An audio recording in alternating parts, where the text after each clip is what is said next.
The morning sun broke gently over the quiet streets of Charleston, South Carolina, its golden rays glinting off glass towers and the polished signs of businesses that lined the avenue. Among them stood the Jefferson First National Bank, a modern marvel of wealth and prestige, its grand doors opening to welcome a stream of sharply dressed customers and executives. Inside, the atmosphere was one of quiet superiority. The smell of coffee, the hum of air conditioning, and the soft click of polished heels on marble floors. But then, through those tall glass doors, an old black man entered, his step slow, his clothes worn, his back slightly bent under the weight of a tattered brown sack slung over his shoulder. His hands were rough and callous, and his eyes, though dimmed with age, carried a strange glint, a quiet confidence that didn't quite match his humble appearance. The security guard at the entrance looked him up and down, one eyebrow raised. "Sir, may I help you?" he asked, already suspicious. The old man gave a soft smile. "I'm just here to speak with your manager," he said, his voice gentle but steady. The guard frowned. "About what?" The man adjusted his sack and said simply, "About the bank." The guard smirked. "You mean to open an account?" "No," the man said, "to talk about ownership." The words hung in the air for a moment before the guard burst into laughter, his voice echoing across the marble lobby. A few nearby customers turned their heads, and soon the laughter spread, soft chuckles from a teller and an amused glance from a young banker standing near the counter. The old man stood quietly, unmoved by their laughter. His clothes might have been faded, but there was a stillness about him, the kind that demanded attention if you looked long enough. Finally, the branch manager, Mr. Collins, stepped forward, a tall man in a crisp navy suit, his tone polite but patronizing. "Sir," he said, "I think there's been some misunderstanding. This is a bank, not a charity. We don't allow—" The old man interrupted softly. "I'm not asking for charity. I'm here to check on some land deeds. My family used to own this property long before it was a bank." Collins smiled, but his voice had a sharp edge. "I see. And do you have any paperwork?" The old man patted his sack and nodded. "Right here." By now, a small crowd had gathered, customers pretending not to stare, tellers whispering behind the counter. Collins motioned for the guard to stay close as he gestured toward his office. "Fine," he said. "Let's see these deeds." Inside the office, the old man carefully set the sack down on the polished desk and began to pull out a bundle of documents, each one wrapped in yellowed parchment and tied with string. Collins leaned forward, his curiosity battling with disbelief. "These," the old man said, spreading them out, "belong to my great-grandfather, Ezekiel Turner. He bought this land in 1889. It used to be a small farm and a general store right where this bank stands." Collins blinked. The name sounded vaguely familiar, but he quickly dismissed the thought. "Sir," he said slowly, "I don't know what kind of papers these are, but this property has been owned by the Jefferson Banking Group for over 60 years. The old man smiled faintly. "That's what I came to confirm." He tapped the edge of the parchment. "See this," he said. "My great-grandfather signed the ownership over to the county in 1932 for safekeeping, under the condition that the deed would revert to the Turner family if the land wasn't used for community purposes." Collins frowned, irritation creeping into his voice. "Sir, that's ridiculous. This land has been a bank for decades." The old man looked up at him with calm eyes. "A bank isn't a community. A bank is a business." For a moment, the room went silent except for the faint hum of the air conditioner. Collins forced a smile. "I'll have our legal team look at it," he said dismissively. "But I can already tell you, sir, this is just old paper. It has no legal standing." The old man gathered his papers back into the sack. "We'll see," he said softly. "I've waited this long. A few more days won't hurt." When he left the office, Collins could hear snicker from the tellers' desks. One young banker whispered, "He probably found those in a thrift store." Another said, "Maybe he thinks it's in a movie." Outside, as the old man walked slowly down the sidewalk, the city's noise swallowed him up. But behind that calm face, something deep stirred, not anger, not pride, but quiet certainty. He looked across the street, where a plaque marked Turner Square, a name most had long forgotten. He reached out to touch it, brushing away the dust, and murmured, You'll get your name back, old friend. That night, in a small, dimly lit room on the edge of town, the old man laid the documents on a wooden table. Beside them sat a worn Bible, its pages fragile and stained with years of use. He opened it to a folded page where a name was scrawled, Ezekiel Turner, 1889. He whispered, "You trusted the Lord to do right, old man. Now it's my turn." The next morning, while the world carried on as usual, a quiet storm began to brew. The old man had written a letter, not to the bank, but to the city archives, the Historical Land Commission, and a small local newspaper that still ran community stories. He requested public access to all historical property records related to Plot 22A Jefferson Street, the land the bank now stood on. At first, no one took notice. But within days, an archivist named Carla Jenkins, a young black woman passionate about history, came across the letter and felt compelled to look deeper. When she visited the bank's address in the old records, something caught her attention. In 1932, the Turner deed had indeed been transferred under a public use agreement.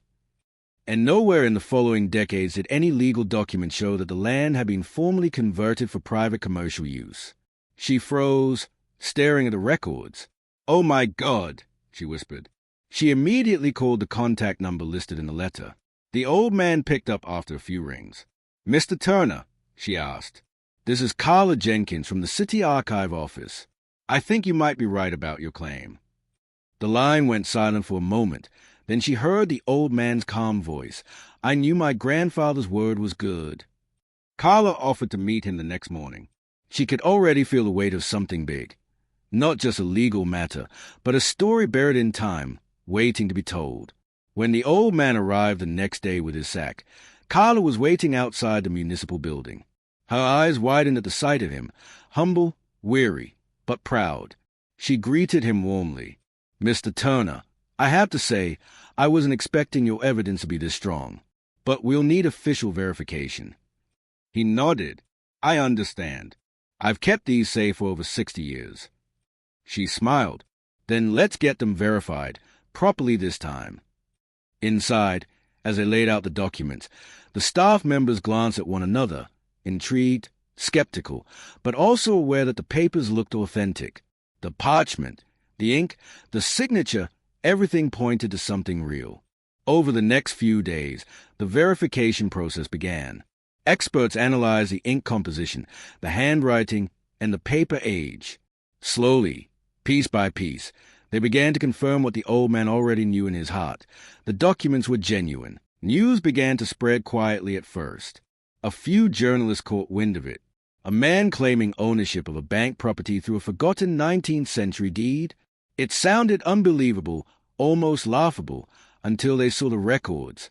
And then the laughter began to fade. At Jefferson Bank, Collins received a notice from the legal office. Pending verification of historical land claim, property ownership under review. He read the letter twice, his hands trembling slightly. "This can't be real," he muttered. But it was.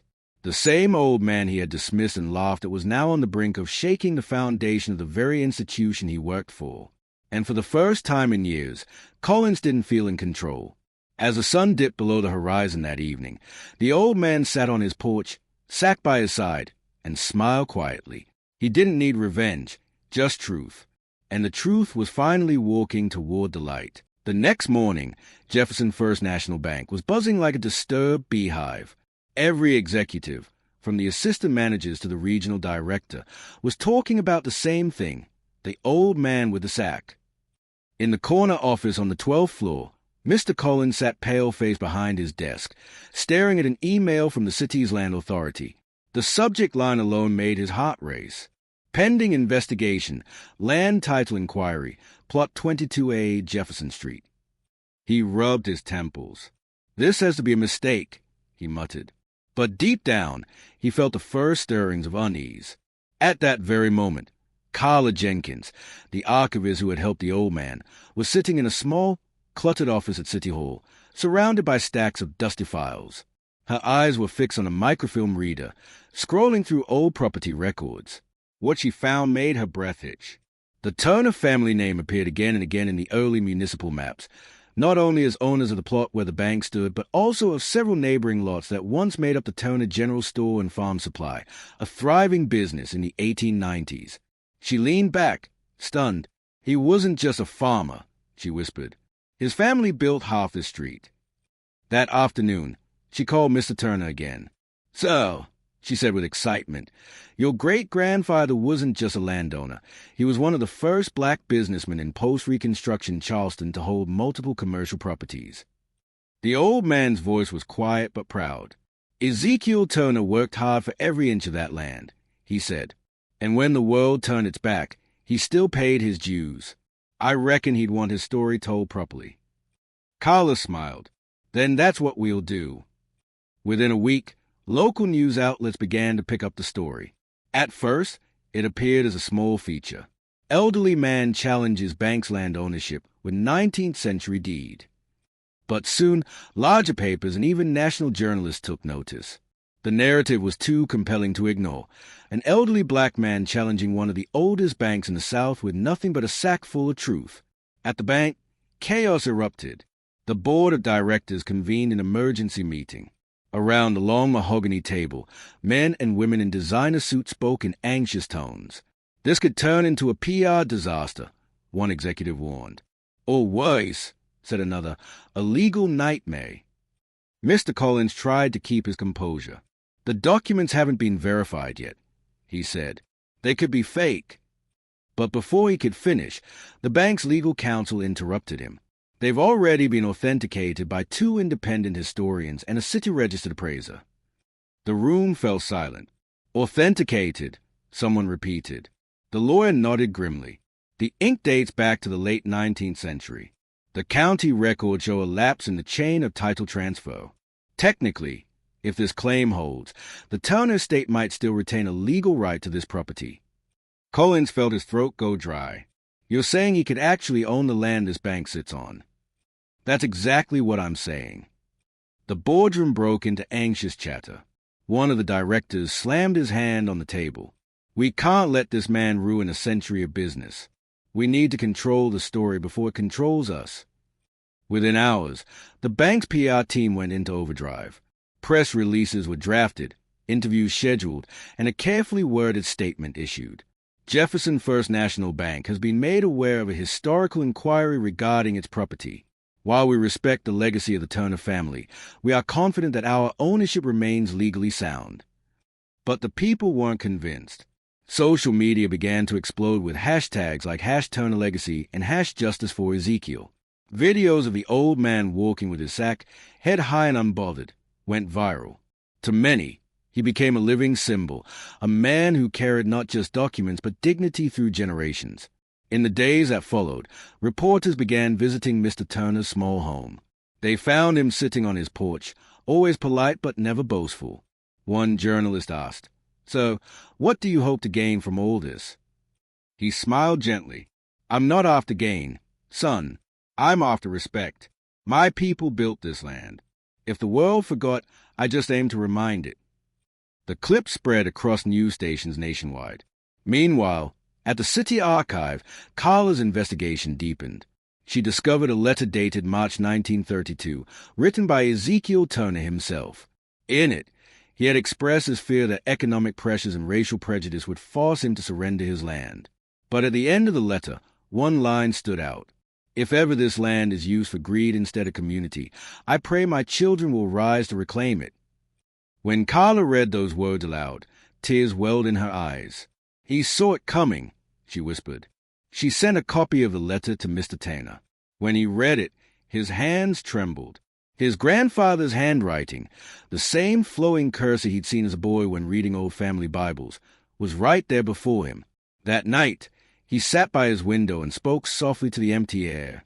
"Granddaddy, they laughed at me today, but tomorrow they'll know your name." The next morning, the news broke again, this time bigger than ever. A popular talk show invited Mr. Turner for an interview. Carla accompanied him. As they sat on stage beneath bright lights, the host leaned forward. "Mr. Turner," she said, "people are calling you the man who took on a bank with a sack of history. What do you say to that?" He chuckled softly. A sack isn't much use unless you fill it with something worth carrying. I've carried truth, and truth doesn't get heavy. The audience applauded. By the end of the week, Jefferson Bank's boardroom was in panic. Their stock value had dipped, and the bank's name was now tied to a legacy of exploitation, whether they wanted it or not. Collins paced the room. "We can't win this in the court of public opinion," he said sharply. "We need to discredit the claim legally." But the legal counsel shook his head. "We've already checked. The only way to nullify the Turner deed is if we can prove the land was lawfully converted for private use before 1940.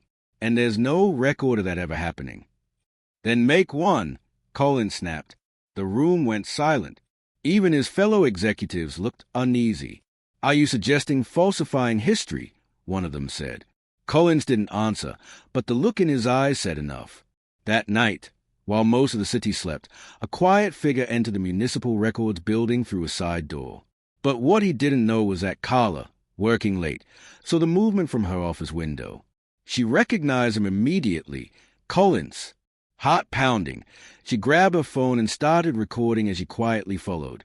She watched as he opened a locked filing cabinet and slipped an envelope inside, an envelope that hadn't been there before. The next morning, Carla alerted the authorities and presented her video to the press. Within hours, the story erupted online. Bank executive caught tampering with historical records in land dispute. Public outrage was immediate. Protesters gathered outside the bank with signs reading "Respect Black Legacy" and "Land as Memory." The board had no choice but to suspend Collins. Meanwhile, the city's legal department officially reopened the case as a potential fraudulent land seizure investigation. When the old man arrived at City Hall to give his statement, cameras flashed. Yet he walked through the crowd with the same calm grace he always had, his sack over his shoulder. Carla met him at the entrance. "They tried to bury the truth," she said. He smiled faintly. "That's what doubt's for, planting new things." The phrase struck her deeply. Later that day, when he took the stand before the council, his voice filled the room, not loud, not angry, but firm. "My grandfather believed in this country even when it didn't believe in him," he said. "He paid taxes when others stole. He built when others tore down. And when the time came, he trusted the law to hold his word. I just came to collect what he left. Not gold, not land, but honor." The room went silent. Even the officials who had doubted him looked moved. As the council members prepared to deliberate, the old man quietly took his seat, folding his hands over the sack in his lap. He wasn't praying for victory. He was praying for justice. And for the first time in almost a century, the name Turner began to mean something again. For weeks, the city could talk about nothing else.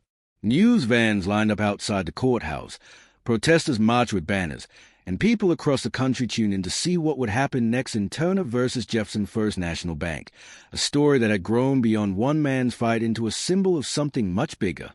For Mr. Elijah Turner, though, it wasn't about fame.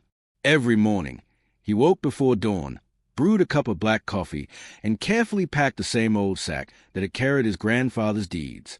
Inside it were papers, yellowed by time, but also memories, a photo of his father in his army uniform, a faded store receipt signed by Ezekiel Turner himself, and a single folded note that simply read, "Never let them tell you it wasn't yours." The trial was set in the Charleston District Courthouse, an imposing white building whose marble columns gleamed like sentinels from another age, an age that had not always been kind to men who looked like Elijah. When he arrived for the first hearing, reporters swarmed him with cameras flashing. But he moved slowly, deliberately, like a man who had waited too long for this moment to rush it now. Inside, the courtroom was crowded. On one side sat the bank's team of lawyers, polished, precise, and visibly nervous. On the other side sat Elijah, alone except for Carla Jenkins, who had insisted on being there. The judge, a tall, gray-haired woman named Justice Mary Ann Wallace, entered and called the court to order. Her reputation was one of fairness, but also of firmness. The bank's lead attorney stood first. "Your Honor," he began smoothly, "the plaintiff's claims are based on outdated documents that bear no legal standing under current property law. The supposed deed is over a century old, unenforceable, irrelevant, and likely incomplete." Carla frowned. The old man sat still, unmoved. Then it was her turn. She rose, adjusting her glasses. Your Honor, the Turner family's claim isn't merely about a document. It's about an unlawful transfer of property that occurred under racial duress. The land in question was never legally relinquished. The bank's ownership rests on gaps in documentation that conveniently appeared after 1935, the same year the Turner store burnt down and the family was forced to leave. A murmur swept through the courtroom. Justice Wallace looked over her glasses. Ms. Jenkins, do you have supporting evidence for that? Carla nodded. Yes, Your Honor. Historical insurance records show that the Turners filed a claim for damages in 1935, but it was denied by the very same insurer that later underwrote the bank's expansion on that property. The connection is undeniable. The judge leaned forward. Proceed. What followed was a week of tense hearings. The bank tried everything, questioning Elijah's sanity, casting doubt on the authenticity of the documents, and even attempting to portray him as a confused old man manipulated by activists. But every time, Elijah answered with grace. When one lawyer sneered, "Mr. Turner, how can you possibly know these papers are real?" The old man simply replied, "Because my granddaddy taught me to write my name when men like you said I shouldn't. I'd know his handwriting anywhere." The courtroom went silent. Outside, the story became a national phenomenon.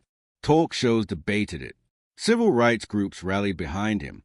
Even school teachers began sharing the story of Ezekiel Turner, the man whose legacy was being restored by his grandson. But the deeper the investigation went, the darker the truths that emerged.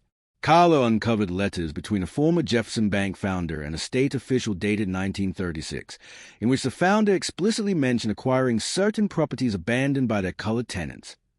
That single phrase, abandoned by their colored tenants, sent shockwaves through the trial. The implication was chilling. The Turners hadn't willingly sold their land.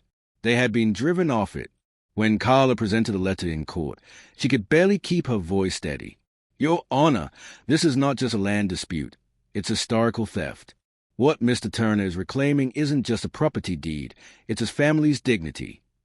The crowd in the courtroom applauded until the judge called for silence. The bank's defense crumbled further when a retired records clerk, now in her 80s, came forward with testimony. She remembered being ordered, decades earlier, to file away a stack of deeds marked Turner's estate into a restricted archive. Her voice trembled as she spoke. I didn't understand it back then, but I know now what they were doing. They didn't just take his land. They erased his name. Elijah listened, tears welling in his eyes. You can erase ink, he whispered, but you can't erase blood. The words echoed through the courtroom. By the end of the third week, public opinion had fully turned. Crowds outside the courthouse carried signs with phrases like "Honor the Turners" and "History has receipts." Still, Elijah remained humble. When reporters asked how he felt about becoming a symbol, he replied, "Symbols fade. Justice lasts." One rainy evening after a long hearing, Carla found Elijah sitting on a bench outside the courthouse, his hat in his hands. "You okay?" she asked. He nodded slowly. "I'm just thinking. They laughed at me that first day. You know? Thought I was some crazy old man with a sack. Guess the sack had a few surprises left in it." She smiled. "You've given a lot of people hope." He looked at her. "Hope doesn't mean much if it doesn't change something. I don't just want my name cleared. I want every child to know their name means something, too." That night, a powerful storm swept through the city. Lightning lit up the courthouse dome, and thunder rolled across the skyline, as if the heavens themselves were restless with the weight of history. The next morning, when Elijah arrived at court, something unexpected happened. The bank's new interim CEO, Linda Rourke, stood waiting for him in the lobby. She extended her hand. "Mr. Turner," she said quietly, "I can't undo the past, but I can try to make the future better. The board wants to discuss a settlement." Elijah looked at her with measured calm. "I didn't come here for charity." "This isn't charity," she replied. "It's acknowledgement, and maybe a little redemption." She handed him a proposal. The bank was offering to formally transfer partial ownership of the land to the Turner Family Foundation, with a 7-figure compensation package and a public apology. Carla's eyes widened. "That's huge." But Elijah just stared at the papers. "My granddaddy didn't sell his soul for money," he said softly. He built that land for people to gather, not profit. He pushed the papers back. If they want to make it right, they'll have to do better than money. The CEO hesitated. What do you want then? He smiled faintly. I want the truth written where everyone can see it. That evening, he wrote a letter, simple, powerful, and handwritten. It began, to the board of Jefferson First National Bank. You can't pay for what was never yours, but you can honor who it belonged to.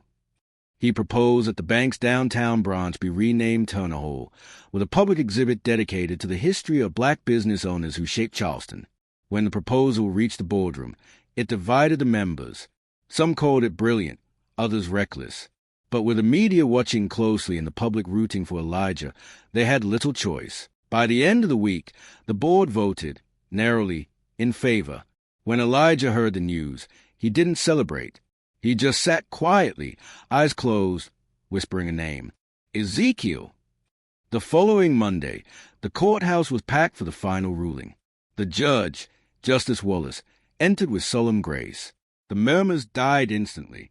In light of overwhelming evidence, she began, and in recognition of historical injustices revealed during these proceedings, this court recognizes a Turner family's enduring legal and moral claim to the property located at 22A Jefferson Street. Carla gripped Elijah's hand. He didn't move, didn't speak, just let a single tear fall down his cheek. Justice Wallace continued. Furthermore, the bank has agreed to restore this property's rightful history through the establishment of Turner Hall, a permanent institution dedicated to community empowerment and education. A thunderous applause erupted. Reporters rushed forward. Cameras flashed. But Elijah Turner simply stood up, adjusted his coat, and walked slowly toward the exit, his sack still on his shoulder. Outside, the sky had cleared. The rain was gone. The streets shimmered under the sunlight.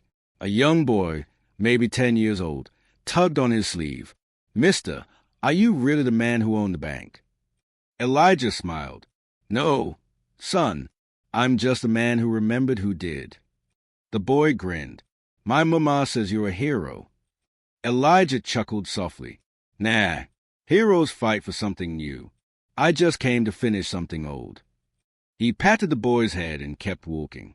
Behind him, the crowd chanted his name, not as a celebrity, but as a man who proved that history never truly dies. The morning the sign went up, the city stood still.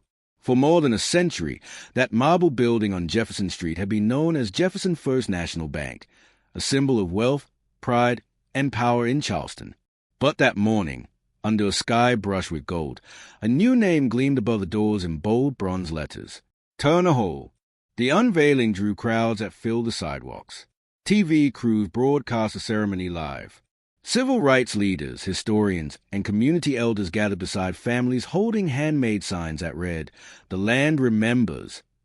At the center of it all stood Elijah Turner, wearing his brown coat and hat, the same he had worn the day he first walked into the bank and was laughed at. He still carried his old sack, patched and faded, as though it contained not just his grandfather's deeds but the weight of generations. Beside him was Carla Jenkins, her eyes bright with pride. The governor and the mayor stood behind the podium, reading prepared remarks, but the people weren't looking at them. Their eyes were on Elijah. When his turn came to speak, he took the stage slowly. The crowd fell silent. Even the wind seemed to pause.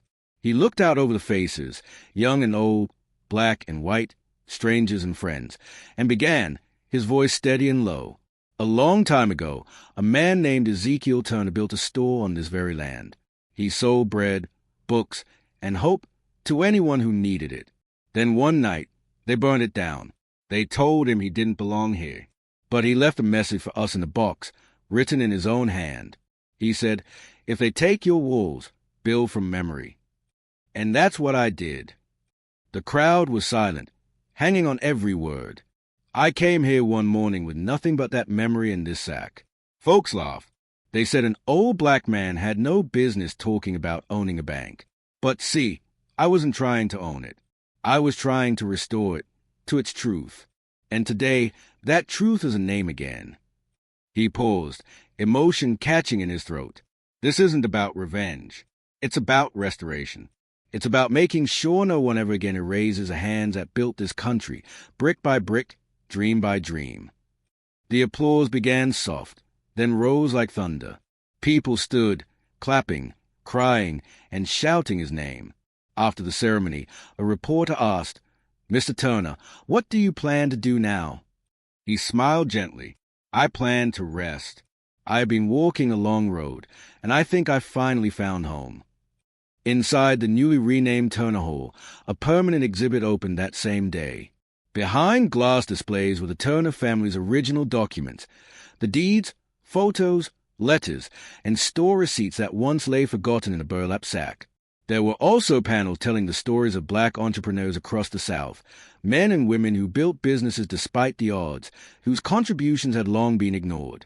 At the center of the hall, a bronze statue stood tall, a man in a worn coat, holding a sack at his side, looking toward the horizon. The plaque below read, "Elijah Turner." He remembered what they wanted the world to forget. Children pressed their hands to the glass, reading his name.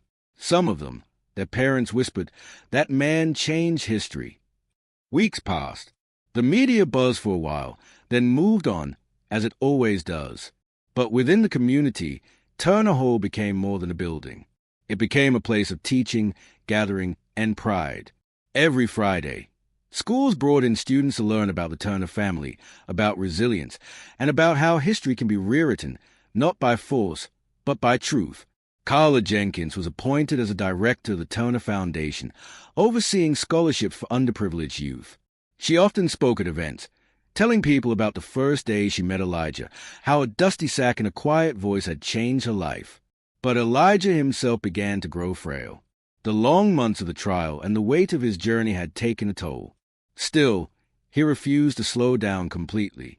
Each morning, he would sit by the window of his small home, sipping tea and writing in a leather notebook. Sometimes, he'd visit Turner Hall quietly, without fanfare. He'd walk through the exhibits, watch the children laugh, and smile to himself. One day, a little girl ran up to him and asked, "Mister, are you the man in the statue?" He chuckled. "Maybe, but I think the man in that statue is everyone who ever stood up for what was theirs." She thought about that and nodded solemnly. "Then my mama's one too." He grinned. "Yes, she is." One crisp autumn evening, Elijah sat on his porch, watching the sunset paint the sky orange and red. Carla stopped by to check on him. "You've built something incredible," she said softly. He looked at her and shook his head. "I didn't build it. I just reminded folks it was already there." She smiled. "The city council wants to honor you next month, give you the Medal of Civic Merit." He laughed gently. "Medals don't mean much when your time's near, child. What matters is what you leave behind." She felt a lump in her throat. "You think you've done enough?" He looked up at the fading light. "No one man can do enough, but I reckon I've done my part." A few weeks later, the city woke to the news. Elijah Turner had passed away peacefully in his sleep. He was 87 years old. The news spread like wildfire. The courthouse, the banks, the schools, flags were lowered to half-mast. Turner Hall filled with flowers, candles, and people from every corner of the city. During the memorial service, Carla stood before the crowd, her voice trembling but strong. "He came to this city with a sack and a story, and left us with legacy. He taught us that justice doesn't always come when you want it, but it always comes when you stand for it. He showed us that dignity isn't something given, it's something you carry, like he carried that old sack, no matter how heavy it gets." In the front row sat the CEO of Jefferson Bank, Linda Rourke, her eyes red from crying. She approached the podium next, placing a small velvet box on it. "This," she said, opening the box, "is the original key to the Jefferson Vault, the oldest piece of our institution's history. From today forward, it will rest here in Turner Hall, beside the deeds of the Turner family, because history belongs to truth." There wasn't a dry eye in the hall. Months later, a bronze plaque was installed on the front steps of Turner Hall. It bore Elijah's final written words, taken from his notebook. "They laughed when I said it was mine, but it was never about owning. It was about remembering. Remembering is how we keep justice alive." Each year, on the anniversary of the ruling, the city held a remembrance ceremony. School children recited his words. Local musicians played gospel hymns on the steps. And somewhere in the crowd, someone always carried a small burlap sack, a quiet tribute to the man who carried history in his hands. Years later, long after Carla had grown older herself, she received a letter from a young man, a college student on a Turner Foundation scholarship. It read, "Dear Ms. Jenkins, my name is David Turner, Elijah's great-grandson. I never met him, but I study law because of him. Every day, I walk past his statue and think about what he stood for. One day, I'll argue my first case in the same courthouse where he stood. And when I do, I'll carry a small sack, not for papers, but for faith. Thank you for keeping his story alive." Carla wept when she read it. She knew, in that moment, that Elijah's legacy would never die. Decades later, historians would look back on the case of Turner versus Jefferson First National Bank as a landmark in property restitution, a case that helped ignite broader recognition for racially displaced families across America. But beyond the law books, beyond the politics, the story endured for a simpler reason. It was human. A story about an old man who refused to forget. A story about how memory, faith, and courage can rewrite what time tried to erase. And if you walk down Jefferson Street today, you'll still see it, the bronze letters shining in the sunlight. Turner Hall. Sometimes, if the breeze is right, you might even imagine hearing a soft voice whisper from past. Never let them tell you it wasn't yours. And that, more than anything, is the inheritance Elijah Turner left the world. Not wealth, not power, but remembrance. Because in remembering, there is justice, and in justice, there is peace.